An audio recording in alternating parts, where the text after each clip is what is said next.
Everyone, I am back again with my new video जिसका topic है noun. तो हमने टाइप्स ऑफ नाउन के बारे में पढ़ लिया था। Proper noun, common noun, collective noun, material noun, abstract noun.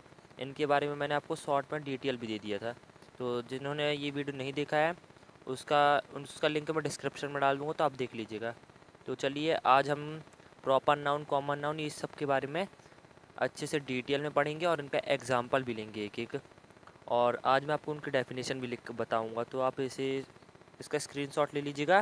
ठीक है, स्क्रीनशॉट ले लीजिएगा और इसे लिख लीजिएगा। ठीक है। Proper noun, a proper noun is the name of a particular person, place और थिंग। ठीक है। तो प्रॉपर नाउन क्या होता है? प्रॉपर नाउन, हम किसी पर्टिकुलर पर्सन की बात करते हैं। हम इसमें ये नहीं बोल सकते कि मैं उस लड़की की बात कर रहा हूँ, इस लड़की की बात कर रहा हूँ, या किसी की बात कर रहा हूँ। हम इसमें पर्टिकुलर नेम लेते हैं। जैसे पर्टिकुलर प्लेस की नाम लेंगे, जैसे हम ये नहीं बोल सकते मैं वहाँ घूमने गया था। मुझे पर्टिकुलर पर्सन या प्लेस का नाम लेना होगा। जैसे मैं गया था, जैसे बोलूँगा कि मैं इंदौर घूमने गया था, मैं इंदौर गया था, या कहीं भी जहाँ भी। ठीक है, दिल्ली घूमने गया था या मुंबई घूमने गया था। तो मैं पर्टिकुलर जगह का नाम ले रहा हूँ। तो पर्टिकुलर प्लेस या पर्सन का नाम लेते हैं तो उसे बोलते हैं प्रॉपर नाउन। हम प्रॉपर तरीके से बता रहे हैं। जैसे Ram is a Ram is a ठीक है, Ram is a singer, Ram is coming. तो मैं इसमें राम बोल रहा हूँ, तो मतलब क्या है, पर्टिकुलर नाम ले रहा हूँ, पर्टिकुलर किसी पर्सन का नाम ले रहा हूँ। अब चलिए हम देखते हैं सेकंड वाला। ठीक है, common noun, a common noun is a word used for every person और everything of the same kind, bird, river, book और पेन।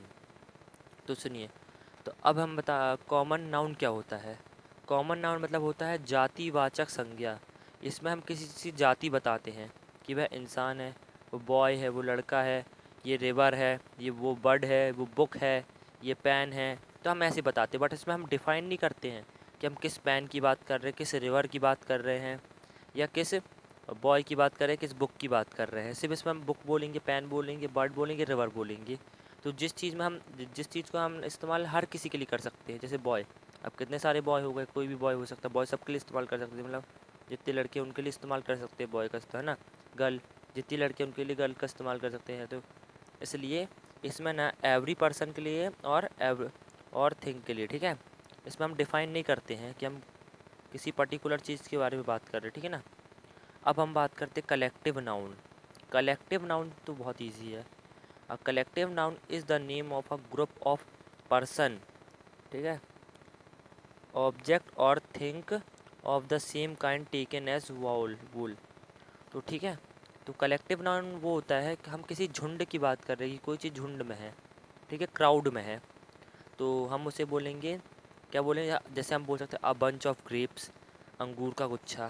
ठीक है, किसी कोई भी चीज़ का झुंड जहाँ भी आपको सुनाई दे रहा है, समझ में आ रहा है कि हाँ इसमें झुंड की बात कर रहे हैं, तो हम उसमें क्या, उस नाउन को हम बोलते हैं कलेक्टिव नाउन।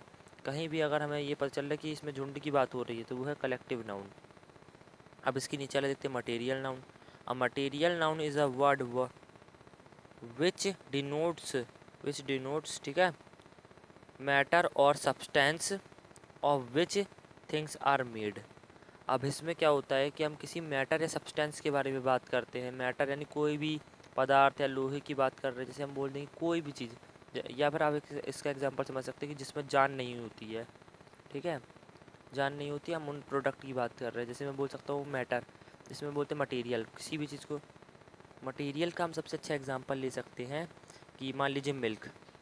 मिल्क ये एक मटेरियल, इसमें जान भी नहीं होती है, और क्या नाम है कि हम ये पदार्थ भी बोलते हैं, वस्तुएं जिनका ये डेली यूज़ करते हैं, जैसे पेन, पेंसिल, रबड़, स्केल। ये सब क्या है, मटेरियल नाउन है। मटेरियल धातु है ये, है ना। इनका इस्तेमाल करके हम कुछ ना कुछ करते हैं, बनाते हैं, और इनमें जान भी नहीं होती है। ठीक है, तो ये मटेरियल में आते हैं। अब आते हैं हम एब्स्ट्रैक्ट नाउन में।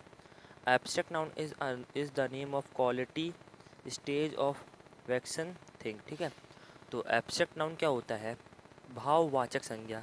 आपको तो क्लियर पूरा हो गया भाव, कि इसमें हम किसी के भाव या फीलिंग्स के बारे में बात करते हैं जिन्हें हम देख नहीं सकते, बस महसूस कर सकते हैं। तो वो किस चीज़ में आते हैं, एब्स्ट्रैक्ट नाउन में। जैसे जैसे हो गया सैडनेस, हैप्पीनेस, जॉय, प्लेज़र।